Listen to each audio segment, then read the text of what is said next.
Thai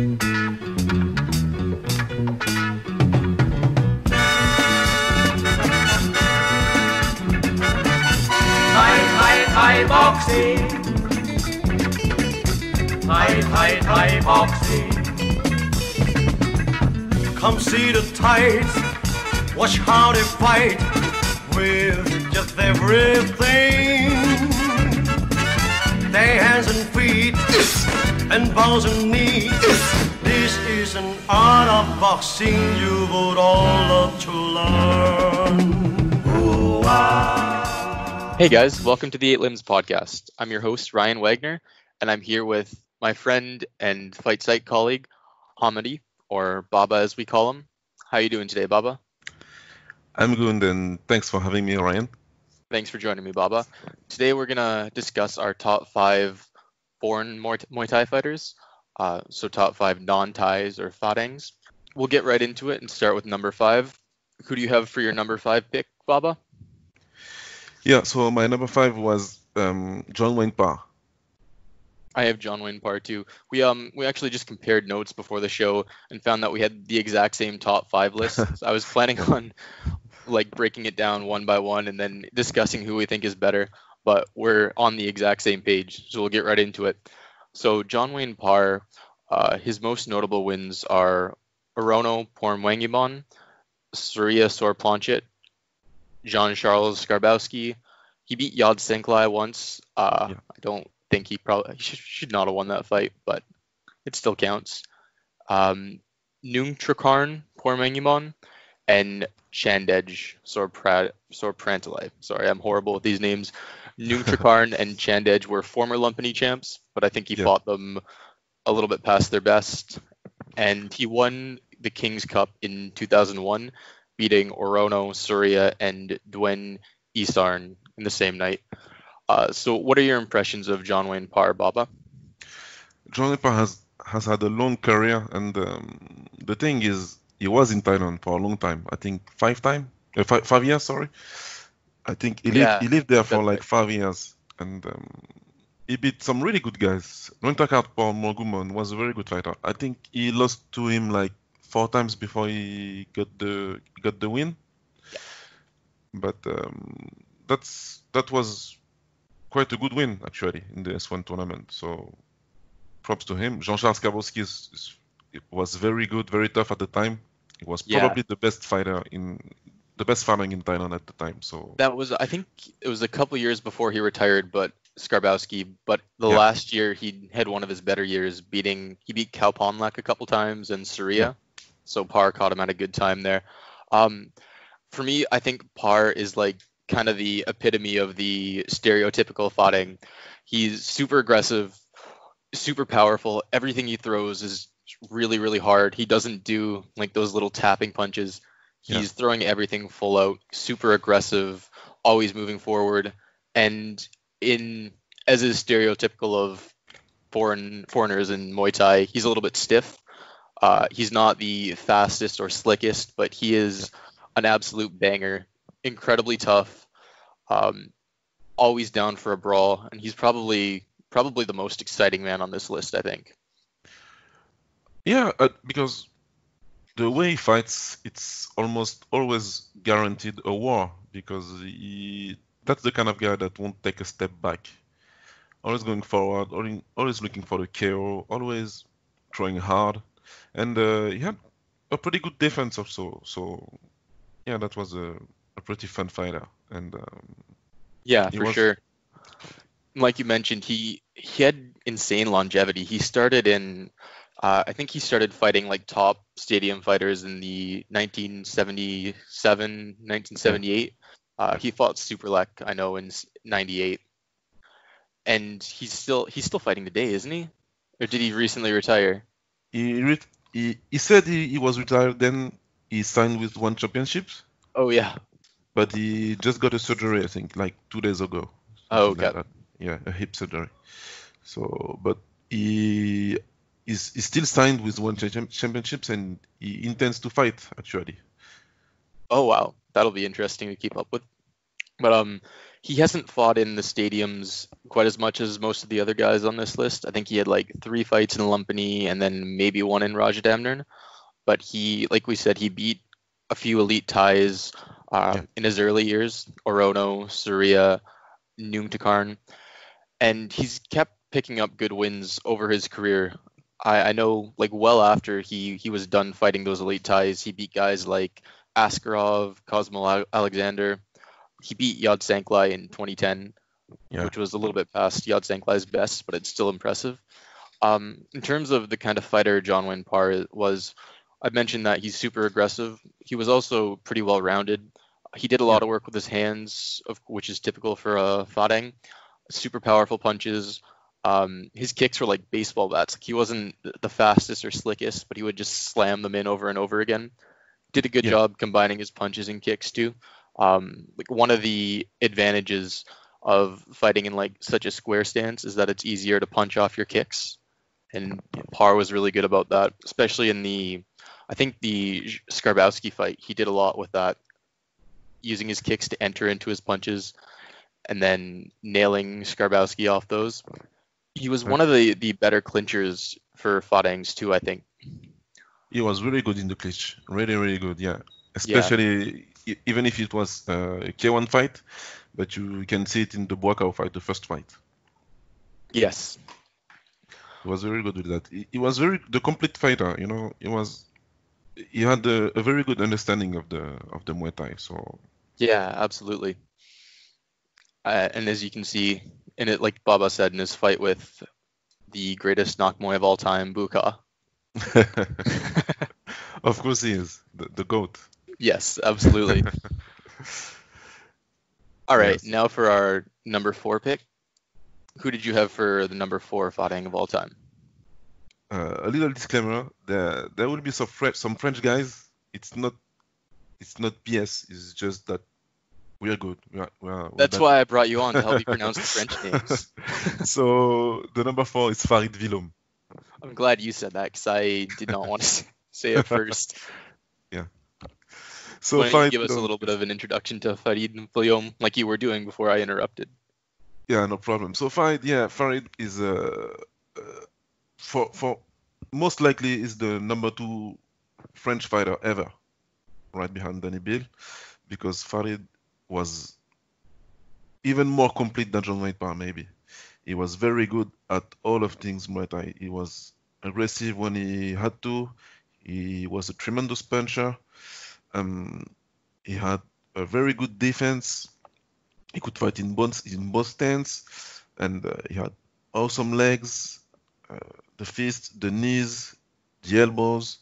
He had everything, and he fought a lot of good guys and beat a lot of good guys. So yeah, he was. Yeah.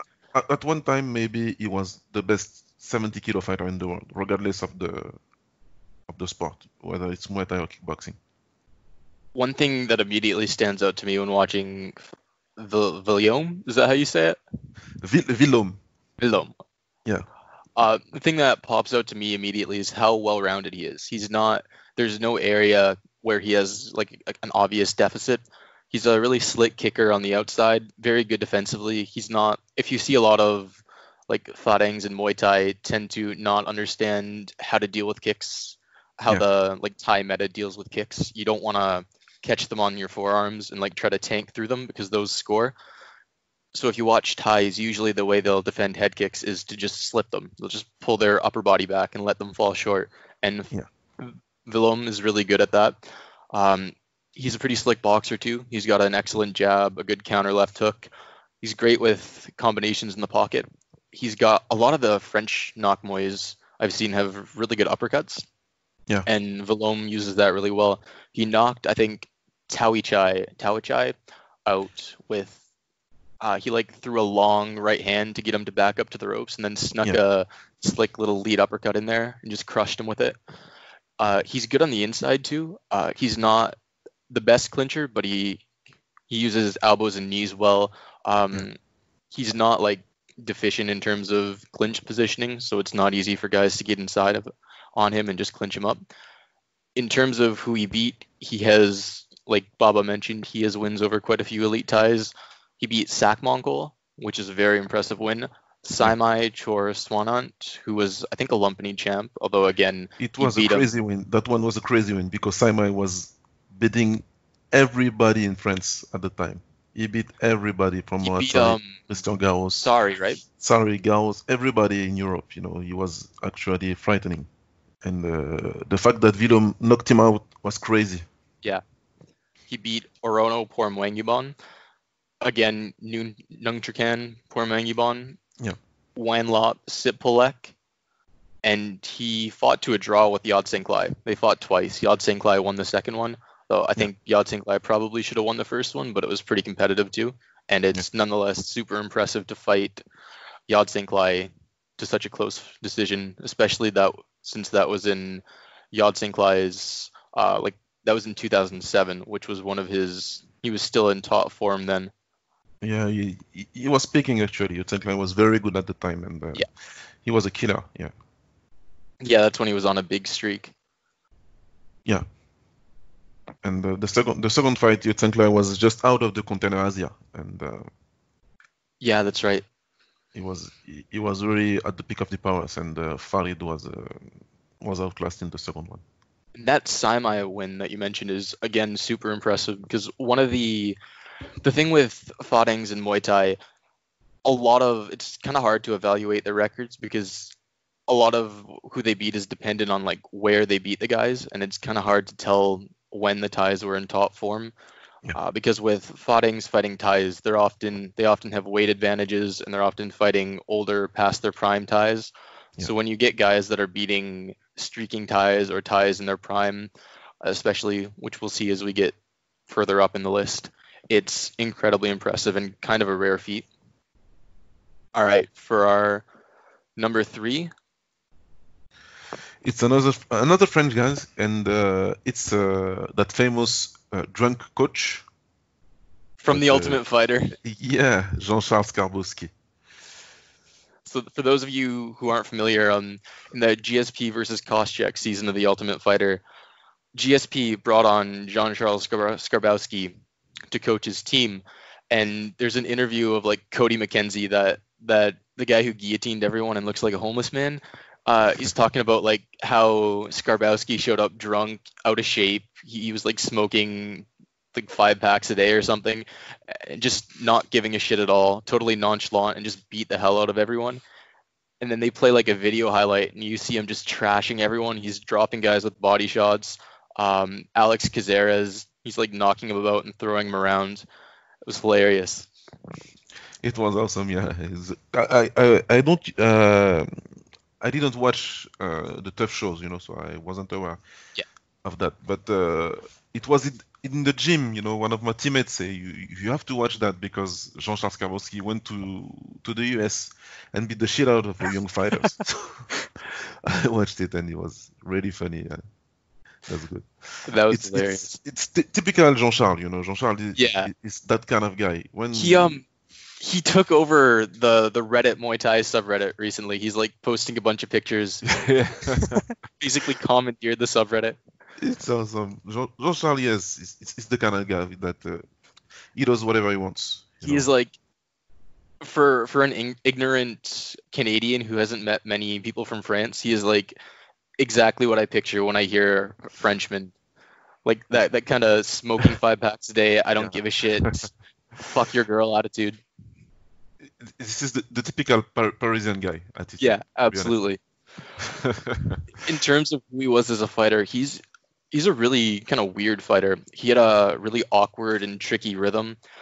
Like you've heard a lot of people say that sometimes it's kind of easier to anticipate what's coming when people are like it's almost something like I don't know, outsider art, where when somebody is like classically trained, it's almost easier to anticipate what they're throwing because you kind of know what to expect. But Skarbowski would throw just weird shit. Like his combinations were very, very strange. His punches came from weird angles. The way he combined his punches and kicks was weird. He would, instead of like doing the typical thing where you link the rear hand with the rear leg and like get them biting on that when the shoulder comes through, ready to slip the rear hand, to leave them open for the rear kick. He would he'd throw like a jab, cross, left hook, and then follow the left hook up right away with a lead leg body kick. It's just a lot of weird combinations. His punches especially, like I mentioned how a lot of the French fighters work really well with uppercuts, and Skarbowski had super tricky uppercuts. He knocked Robert Cantersing out in the first round with one of those. Yeah. He hit him with like a flurry of hooks and uppercuts against the ropes that dropped him. In terms of who he beat Robert Cantersing, knocked him out in the first round.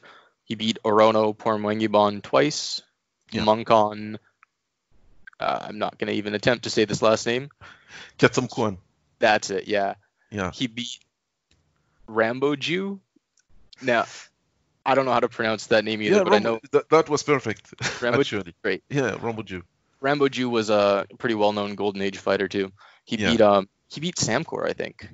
Yeah, he was very good, actually. He Skarbowski beat Surya Sorplanchet and Lamsomgram Chuachana, too. And he also beat Chokdi Porpramik, who was a former Lumpini champ. So he's got quite a good resume of ties. And he also struck me as like a Fadeng who really knew how to play the Muay Thai game. Like he wasn't the kind of guy I mentioned that would walk forward and try to tank body kicks. He understood how to deal with kicks. He was a very good counter kicker. He would lean back. Like if you've watched any Cyan Chai highlights, you've seen him do that thing where he just slips the head kick and then counter kicks. Skarbowski was pretty good at that. He was good at checking body kicks or parrying them across the body and countering. He was super heavy-handed too. I think most of his wins came from knockout. Yeah, he had 101 total wins. No, sorry, that was total fights. He had 75 wins with 51 coming by knockout. Yeah. And a lot of his high-profile wins were by knockout too.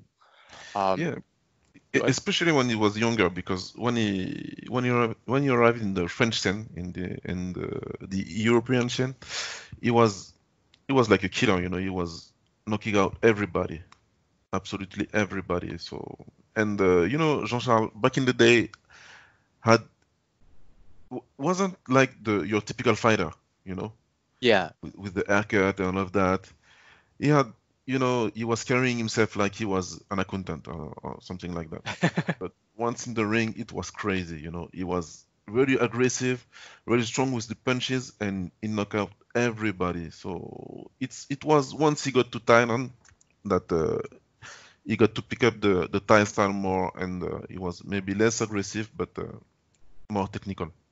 Yeah, for sure. He absolutely doesn't look like the kind of guy you'd expect to be so devastating.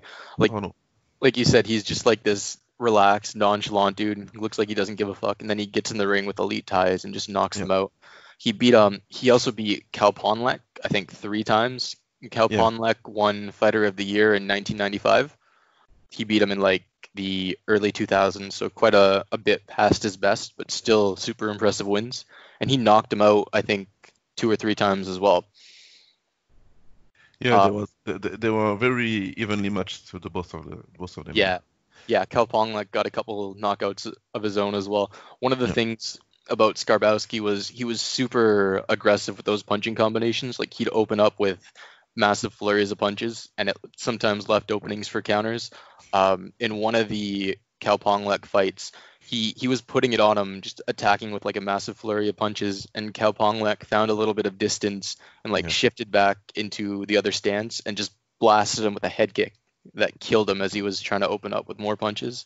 My goodness, I was in the crowd and. Oh really? Well, yeah, I was 18. Yes, I was young one time. Oh my God, that's amazing. And it was crazy because everybody was cheering on Skarbowski because he was actually winning the fight. He was turning the tables, and we were like, we were standing when he started to flurry, and just like that, boom. Did it just go quiet? Cold. Yes, everybody went quiet. Oh man, the hell! No, that was to this day one of the most violent knockout I've ever seen live. That was insane. He just collapsed. Yeah. He had a banger with John Wayne Parr too. Yeah, it was very good, but John Wayne Parr figured it out early, and Jean-Charles didn't adapt. It was too hard. Yeah. He did a What, lot of punches. one of the things with Skarbowski is that he was really good when guys tried to kick him. He was good at countering the kicks and defending them, but he had like a super kind of janky upright stance. Yeah. And when he was punching, he didn't really have much proactive defense. He wouldn't like fold over his hips while punching, like you see a lot of the more boxing-oriented guys do. He would just Yeah. kind of like stand super upright, and Parr was able to just bang with him. Whenever Skarbowski came in, he would like do his tricky stuff, like feigning kicks into punches, and it would land. But while he was doing that, he would keep his head on line and his body upright. And John Wayne Parr was able to catch him with counters consistently. He was jabbing Parr up a lot in that fight too. His jab looked really good. Yeah. One of my favorite things from Skarbowski is he'll often throw a combination where he throws like a long right hand to the body and then sneaks a little left hook in from an awkward angle. Yeah. He's caught a lot of ties with that. I think he knocked a couple of good ones out too. Yeah. It's like it's signature move. Yeah. Maybe. All right. Now, our number 4 greatest spotting of all time. Oh, wait. I guess we've been counting up, but these are like, we're counting in reverse. So Yeah. Parr was our 5th. Villome was our 4th. Skarbowski was 3rd.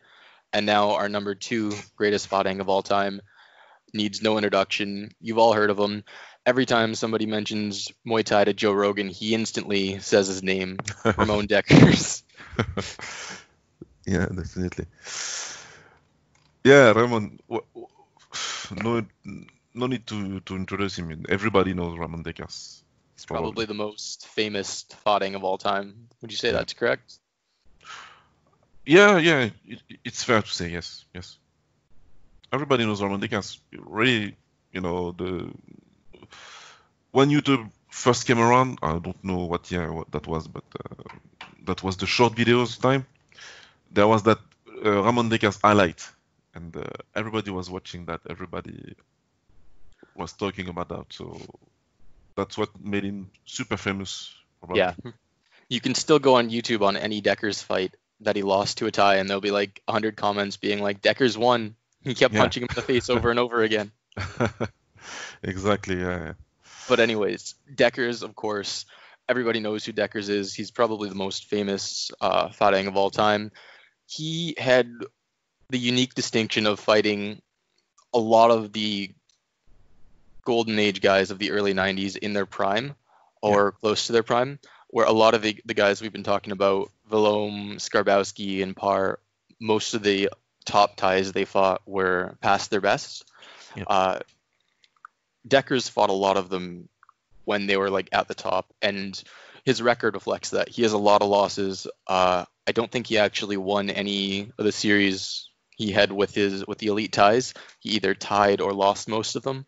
But that's the thing, when you're fighting in Thailand and constantly fighting elite opposition, it's really hard to get wins. If you look at like even all-time great Thais, their records aren't.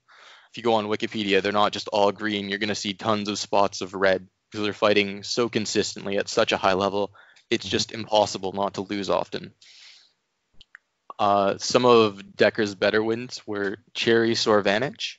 Actually, I'm not sure if Cherry ever won a stadium title, but he might have been one of the better ones never to win a title if he didn't. Yeah, I don't remember him winning a belt. I may be wrong, but I don't remember it. I don't think so either. And Dekkers had the famous series with Koban, where they each picked up 2 victories there. He beat Sombat Sorthanicol, who was the former Lumpini champ. He beat Gilbert Ballantine. I'm not as familiar with him, but he was one of the better French strikers, wasn't he? Gilbert, no, he was Dutch.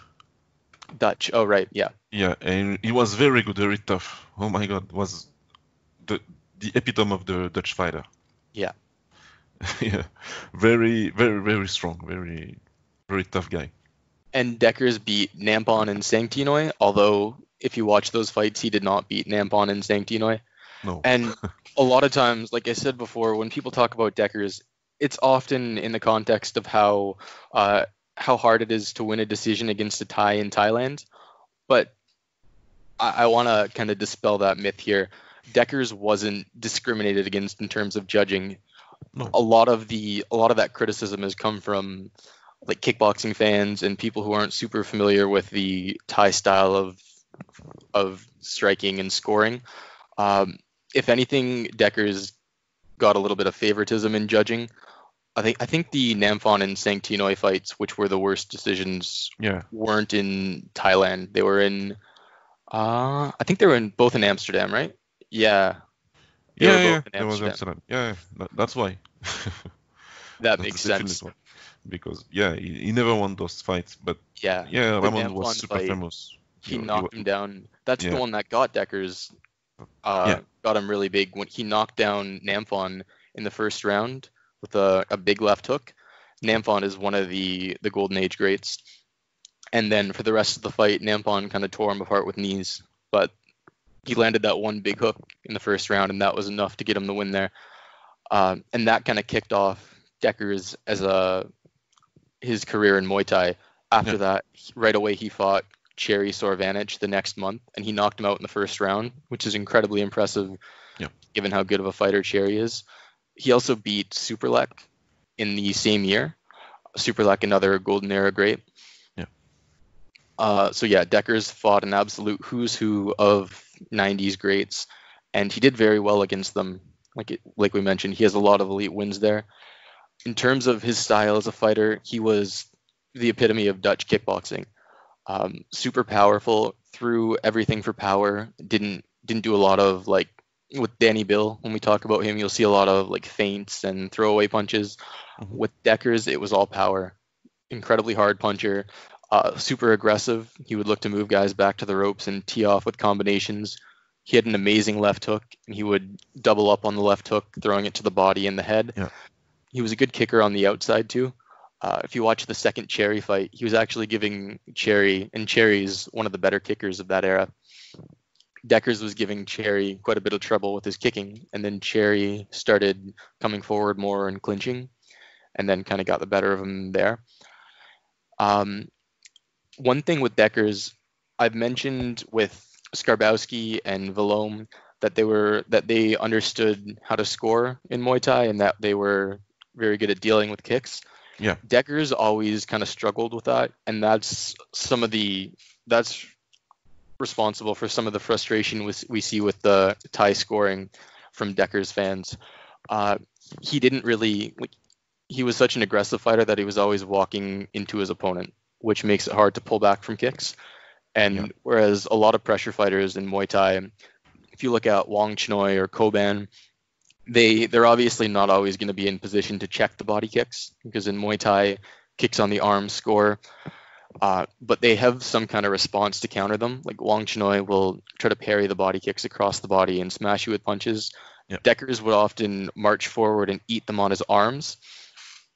And he often didn't have the best response in terms of countering them. So a lot of fights were him kind of walking into those kicks and then getting these guys to the ropes and unloading some punches. But the kicks were landing cleaner and he had to walk through them and he wasn't defending them well. And judges look at that and they're not. It looks like the other guy is in control of the fight and he's landing the better strikes, the higher scoring strikes in the Thai context. Exactly. So a lot of fights with Deckers, people see him like walking the guy to the ropes and they're like, oh, he's teeing off with punches, he's landing the harder punches. That's not really how Muay Thai is scored. Oh. And as great as Deckers was as a fighter, he was, in my opinion, he's the second greatest fighting of all time. He was an incredible striker, one of the best Dutch strikers ever. But he never really figured out the Thai meta and the Thai scoring as much as some of the other fightings in Muay Thai. Yeah, I think he was really relying on knocking out people. He wasn't going he wasn't intending to win on points or decision, or maybe to understand the Muay Thai scoring or how it was doing, because the Thai judges will always look into who's in control of the fight, and the big thing is who's controlling the fight, and when the controlling is switching between fighter A to fighter B. So when there's a switch like that in the fight, it's how you can overturn the fight. But unless you're not controlling the fight either by moving forward or fighting backwards. You need to show that you're in control of the fight. That's why a lot of fights, you know, in the fifth rounds, the both fighters are like, all right, you won, so let's not make a fuss out of it and Right. just watch each other and the fight is over. But Ramon was just like fighting every fight like he was fighting in Europe. Yeah, he didn't take any moments off. From the opening bell, he was Yeah. immediately going. And that, to his credit, that did a lot of good for him. Like the first Cherry win, he knocked him out in like a couple minutes. Yeah. And often when guys like Deckers, who are super powerful, great at getting off their power punches, when they start really fast, it can kind of overwhelm the Thais because they're used to in the golden era, like back in the late 80s and early 90s, they didn't do the whole just fuck around for 2 rounds like they do now, but they still did have that warm up period where guys they usually wouldn't charge out and just try to kill each other from the opening bell. Some of them, like if you're fighting Samson Isan, you better be ready for him to kill you from the opening bell. Yeah. But most of them, they would take a while to kind of get their reads and get into the fight and get warmed up. And when you have somebody like Deckers just marching you down and putting combinations on you, it's really hard to deal with that. So he got a lot of those early knockouts. But when he wasn't able to overwhelm his opponents early, then, like we mentioned, he had some trouble winning decisions. Yeah, he couldn't because a lot of the slow start is due to the gamblers. In the first round, they are putting their bets and they are so the fighters can so the camps know who's the fighter. I don't know what to say when you bet and one has the advantage. I don't know what's the term in The betting. favorite? Yeah, the favorite. Sorry. So after the first one, you know who's the favorite ready. So the first one is a filling out process and it's a warm up. To be frank, when you go to the Olympic Stadium or the Rajadamnern Stadium, you barely see the fighters warm up because you know they are going to use the first round to warm up. Right. So they just sit there and wait for the fight to begin. So when Ramon was fighting, all the bets were very clear. It was like Ramon needs to win knockout in the first round, and if he doesn't, then the other fighter, the Thai fighter, is the favorite. That was pretty clear. So that makes sense. And to his credit, he had a lot of success. Like he beat, even if the Sangtinoy and Namvon fights were pretty clearly should have went the other way, he still had quite a bit of success being competitive with amazing, like all-time greats in the sport. Especially dropping Namvon so early in the first round is an incredible accomplishment. That was in 1992 when Namvon was, I'm not sure if that was exactly his prime, but he was still very good then. It wasn't like notably post-prime for him. He beat Koban right in his prime. I think he might have been the first fighter to knock Koban out. Most likely, yeah. Most likely. Same with Cherry. He beat Cherry in 1990, which was right smack bang in Cherry's prime, and knocking out. Was crazy, yeah. Yeah. Guy like that rarely happens for foreigners to beat an all-time great, or not necessarily an all-time great with Cherry, but like a genuinely great fighter in their prime, just knocking them out in the first round like that is an amazing accomplishment, and he did that twice with Cherry and Koban. Yeah. So even if Deckers wasn't the most consistent fighter, he's not necessarily as great a knock Muay as some people try to make him out. He's not one of the greater Muay Thai fighters of all time, but he is certainly top 2 in terms of Farangs. He had an almost unprecedented level of success against genuinely great fighters in Thailand, and his legacy is well deserved.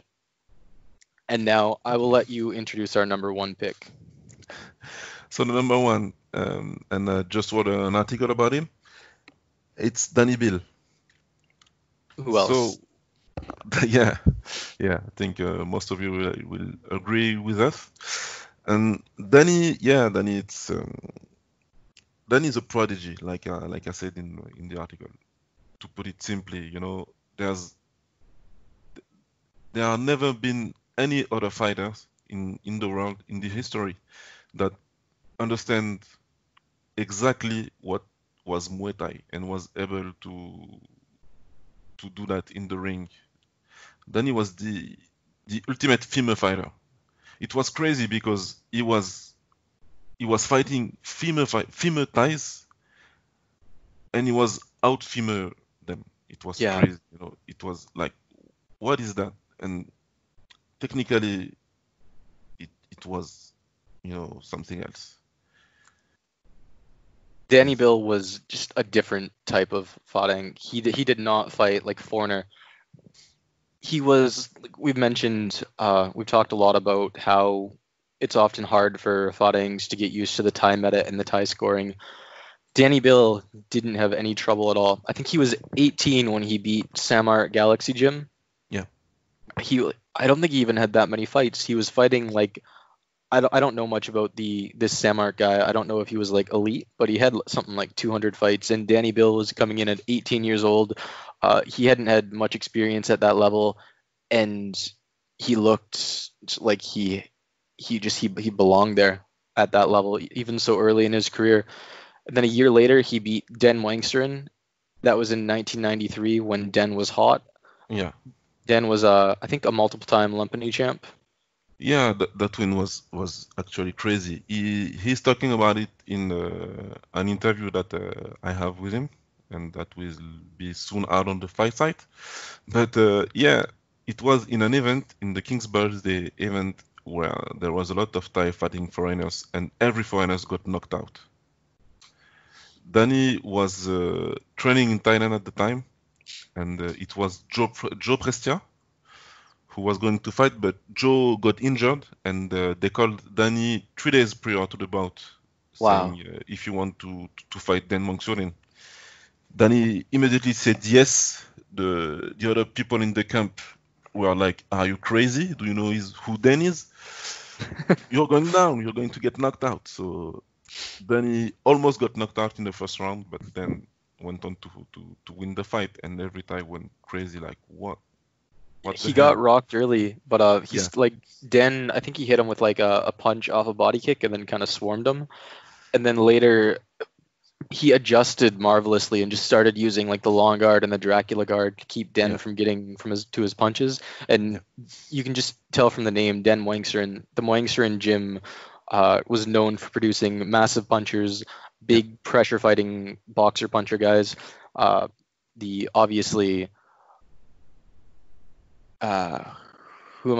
the big Wangsteren guy? Embarrassing that I can't remember his name right now. Yeah, Sensak Wangsteren. Sensak. Yeah. Famously came from that gym, the hardest puncher in Muay Thai history, the George Foreman of Muay Thai. And Den is similar, but at a smaller weight and not quite as hard a puncher. So he's this super aggressive, incredibly powerful, great boxer. And Dany Bill gets dropped by him in the first round and then starts just diffusing his punches and picking him apart on the outside with kicks and counter knees. And this is not a thing that foreigners do. He just understands the Thai style in such an incredible way. But it's even kind of more than that. Like, he's not necessarily just imitating the high level Thais, but he's bringing like a lot of flair to it that you don't see as much from Thai fighters. Like, there's obvious influences from his background as a striker in France. Like he was a switch hitter. He did excellent work in both stances. He was incredibly versatile. He could fight amazingly off the back foot, lead guys into counters, lead them around the ring and pivot around them. And he could pressure well too. In his fight with Koban, he was kind of getting beat up a bit early. Koban was pressuring effectively, hitting him with body head combinations. And then in the fifth round, I think, he started, after losing most of the fight, he adjusted and started walking him down, basically fighting a Muay Thai fight. He was long guarding to prevent the punches. He was just kneeing him over and over again, punching off his knees. So he was incredibly versatile. There was really no way he couldn't fight. He could do it all, yeah. Then it was really masterful what he was able to do in the ring. Basically, Dany was a natural. He was a natural fighter at first, I think. And Absolutely. then he picked up Muay Thai and he was able to master it very very quickly. It's hard that you have a fighter that's starting uh, a sport like that, Muay Thai, and like 3-4 years later is able to compete with the best of the best in the world and is able to beat them convincingly in their own style. That was crazy when you can when you see the switch in the Thai fighters when they are fighting Dany and they are like, all right, I won't be the better fighter today. I won't be the better, the most beautiful fighter today. Yeah. I have to Yeah. fight him. In his fight with like Panamrunglek, yeah. early in the fight they're like kicking on the outside. Panamrunglek's doing the normal Thai thing of I'm gonna stay on the outside and land open side body kicks. Yeah. And Dany starts feigning him out. He's drawing out the kicks with feints. He's like feigning his way in and banging the body. He's out kicking Panamrunglek. And then in the second and third round, Panamrunglek's like, oh, fuck you. And he just tries to march him down and beat him up. And Danny's not having it at all. Like you said, you see the switch where they're like, oh shit, I'm not going to be able to just do my normal thing here. Yeah. One of the... Yeah, Go ahead. really. Yeah. It's unbelievable. Really, when you see that, and he's talking about it himself, that he knows that he will be better, and that made him laugh in advance. But it's crazy. But when you ask him, were you thinking about that? Were you having a game plan or something like that? None of that. It was only he was just styling. Wow. Basically. That's super interesting because he's such a smart fighter too. Like you can see the adjustments. He just has that natural feel for what to do in a fight. Like knows exactly where he is in the fight and what he has to do to adjust.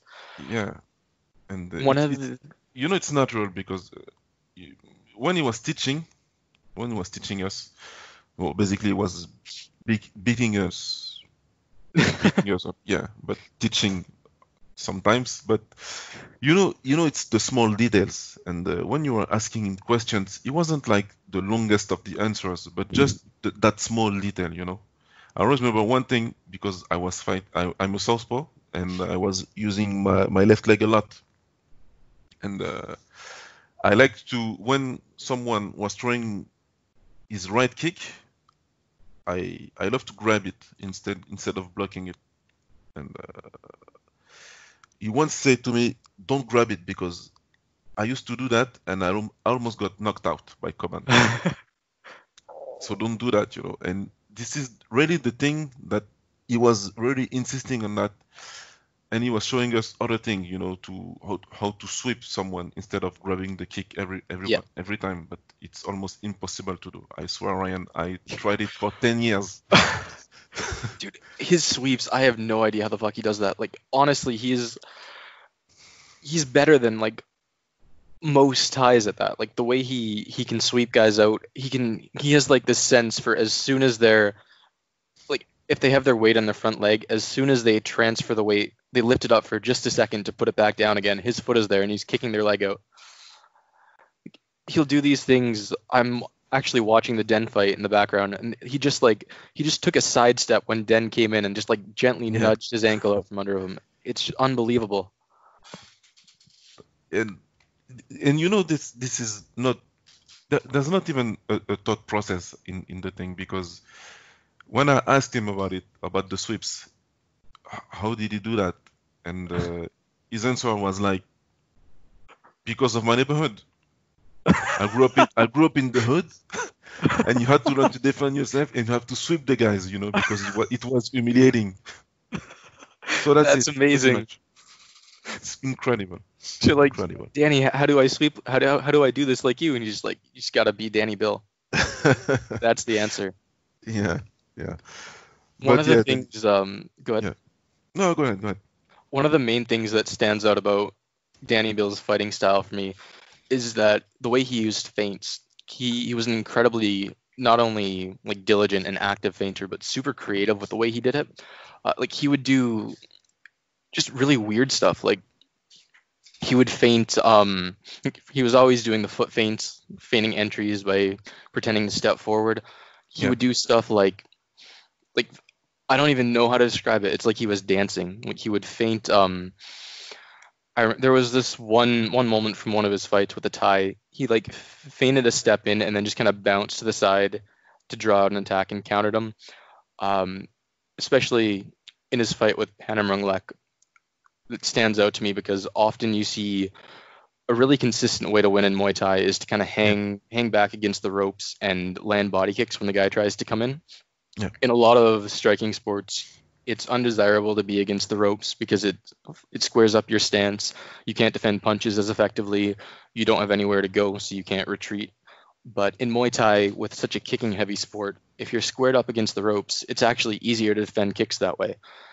So when Thais are fighting somebody who is maybe not the best boxer, or even other Thais, like you'll see, what was his name? Pet Yutong did this a lot in his fight with Runkit. But they'll kind of hang out against the ropes in a square stance and land counter kicks as the guy comes in and use like a long guard or clinch entries to defend punches. Panamrunglek was trying to do that to Dany Bill. And instead of just walking onto the kicks like a lot of guys do, he would just constantly feint over and over again to draw his kicks out. And after kicking at air a little bit, it starts to dull their senses, and they're not as quick on the trigger, so they won't immediately fire off a body kick whenever you try to close the distance. And when that stops, Dany will start feinting his way inside and open up with body punches and punching combinations. And he's got a great eye for exchanges. He'll do the Dutch thing of doubling up on the hook to the body and head. Yeah. He's great at manipulating the guard. He'll like hook the body and head and then slot in uppercuts through the long guard or through a high guard. So he's just an incredible feinter. Like I mentioned before, he's a switch hitter. I think he usually preferred orthodox, didn't he? Yeah, he was fighting orthodox, but his best legs was the left one. Yeah. Yeah. He had a great switch kick. He would do really cool things with his stance switches too. In the Nakwi Devi fight, there's a couple moments where he's pressuring Devi along the ropes and Devi's trying to counter kick, and he uses the stance switching to keep up with him along the ropes and keep landing body punches as Devi tries to circle out. Yeah. He was never one of the elite clinchers in Muay Thai, but he was very good in the clinch. He tended to want to avoid longer clinch exchanges, but you'll see in a lot of fights he's really good at countering guys' entries into the clinch and doing damage off of that. I think I'm thinking of the Nakwi Devi fight, but it might be the Panamrunglek fight. But in one of the fights, he's kind of picking the Thai apart early, feigning in and out kicking him and boxing him up, and then later the Thai starts getting aggressive and trying to clinch him. And Dany Bill, he's like both avoiding the clinch but also out clinching him at the same time. Yeah. Whenever he comes in on entries, I think it was Panamrunglek. It's Panamrunglek, it's Panamrunglek. Because Panamrunglek, tries to fight him at range for like 2 rounds, but won't go anywhere with that. So he gets aggressive and kind of tries to run through Dany. But Dany every time meets him with a knee, with a sweep, or initiate the clinch. He was very versatile, Yeah, he's constantly just like landing those counter knees and counter elbows as Panamrunglek tries to close distance. And he really understands clinch entries in a way that like a lot of Farangs don't seem to. Yeah. A lot of those guys, you'll see them like, they almost look frustrated when they get clinched. Like in the in some of Decker's fights, he almost like throws his hands up in the clinch like it's a glory fight, and he's Kevin Van Nostrand expecting the ref to break them up. It's like Dany Bill, he can see like how his opponent's going to enter the clinch, and he'll frame out or he'll pivot off at an angle to make them turn and then hit them while they're turning. He's got great angling footwork. You can never track him down in a straight line. He's always pivoting out or shifting out. Yeah. No, I think the only fighter that got the better of the clinch was Sakmunkol. Yeah. Yeah. That Sakmunkol fight was an amazing fight. Probably one of my favorite Dany Bill fights. It is my favorite fight ever. Yeah. I watched that fight 1,000 times, and I'm not joking. It's for real. I had it in DVD, and that's probably the first fight I had in my personal laptop. So yeah, I watched that fight a lot of times because I knew Dany was injured at the time, but he still picked the fight, and in like the first 3 rounds, you can even see that he was injured. It was crazy. The thing is the one thing he did when he grabbed a right kick and returned with the left high kick. The head kick over the shoulder. It's crazy, That was amazing. Especially it's so rare to kick, not only kick a good tie in the head like that clean, but it's fucking Sakmonkel. Yeah. He's one of the better kickers of that era. It's unbelievable. You know that after 2 rounds, you have Sakmonkel, like you said, one of the best kickers ever, and he's like, okay, I won't kick anymore with you. He went to orthodox. He was trying to do the southpaw kicking thing, and he was struggling with it. And then he went orthodox and started walking Dany Bill down, and it worked. It was very competitive, but Sakmonkel, like you said, started clinching and doing damage in the clinch. But just to be able to force an adjustment like that out of someone like Sakmonkel is amazing. It's incredible. All right, I think that about covers it. Do you have any closing words about Dany Bill? Not really, no. I just I have the pleasure to interview him, so you'll hear about that. I'm sorry in advance because it was outside and there are some noises, but it's kind of good. I like it. Absolutely. Yeah, it's a good one. It's a short one, but a good one. But we probably have him in a podcast. Check out Baba's lovely article about Dany Bill that he wrote. It's excellent, and it does a great job of just describing who Dany was and why he was so special. And stay tuned for that interview, like we said. All right, thanks for joining us, guys. Talk to you in 2 weeks. Just everything. Their hands and feet and balls and knees. This is an art of boxing you would all love to learn.